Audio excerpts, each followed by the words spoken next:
5 seconds.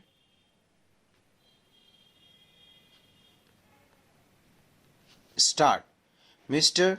Deputy Speaker Sir, we must find out the main reason why there were so many writ petitions and petitions for special leave to appeal to the Supreme Court.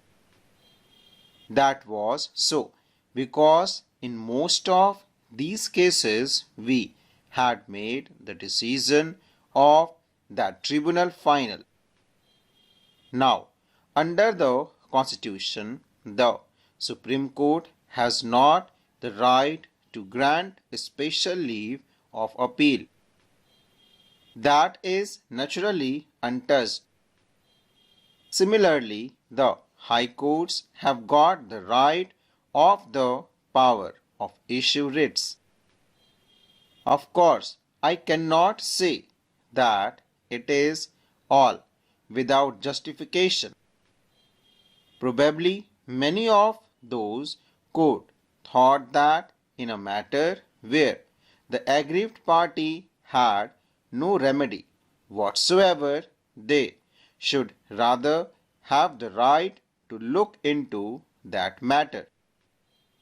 And it was from that point of view that we had so many appeals and so many writs issued by the High Court. Now, we are going to provide in this measure for a direct appeal to the High Court itself. As lawyer members probably know, when there is a remedy by way of appeal, no High Court ordinarily issues any writ, and the Supreme Court is not expected to grant any special leave of appeal. It has therefore been found desirable to provide a straight way for an appeal to the High Court by an aggrieved party. I think this will also remove much of the delay which is ordinarily caused by these matters.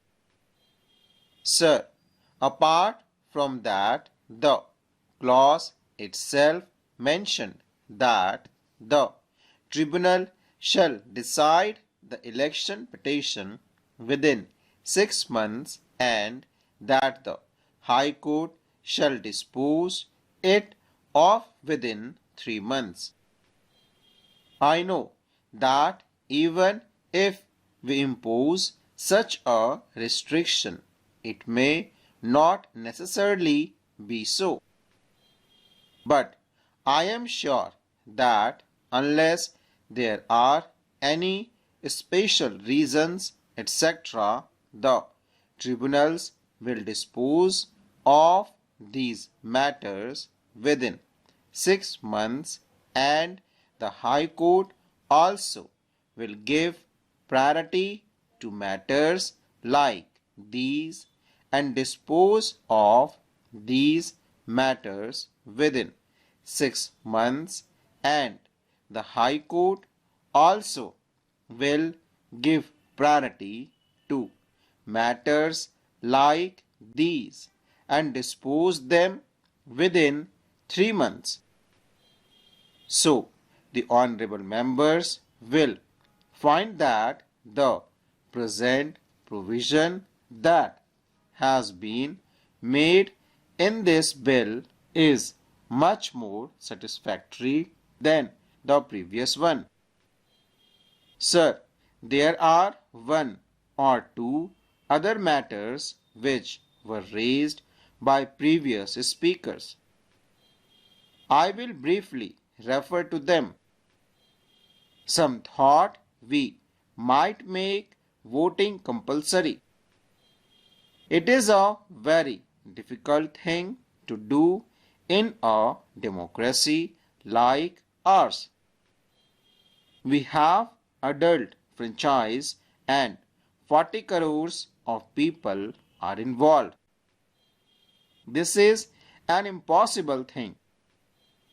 You may compulsorily take voter to the polling booth, but I do not know how you compulsorily make him vote.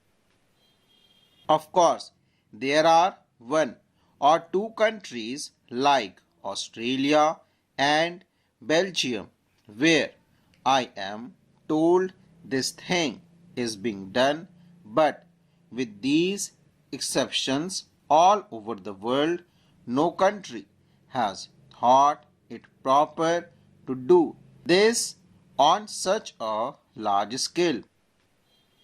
Therefore, it is not as if this power is given to some executive officer of the country.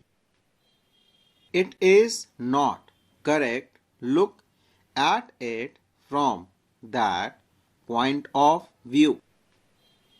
As honorable members know, a man may be convicted or even sentenced to 2 years for offences which may not involve what is vaguely termed as moral turpitude.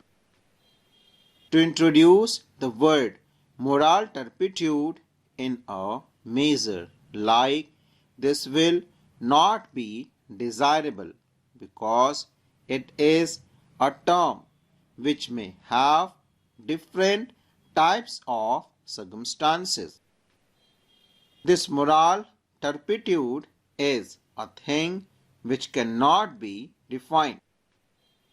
Therefore, the other house thought that the best way and the best remedy out of this was to leave the power to the election commission itself, and I believe there has been no complaint till now in any proper case that the election commission has ever hesitated to remove disqualification if it could be done. I am sure that hereafter also there is no such danger so far as that independent authority is concerned. But to introduce the turpitude in this measure, that very vague term has not been found.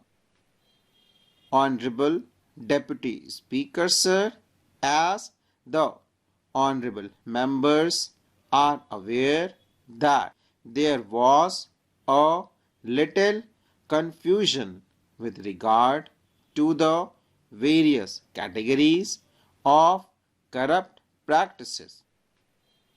For instance, there were major corrupt practices, there were minor corrupt practices, and there were illegal practices, and all of them had different effects under different circumstances.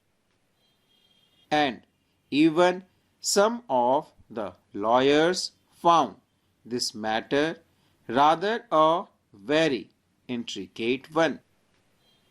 Therefore, in the present bill only corrupt practices have been mentioned, and the distinction between major and minor corrupt practices has been taken away. Of course, so far as offences are concerned, there is that category of electoral offences, and that has been done not with a view to changing any particular effect with respect to the matters which are undesirable, but that has been done away with a view to making the whole thing far more simple and easily understandable. So, you will find that so far as the present bill is concerned, it has made the election law as simple as possible.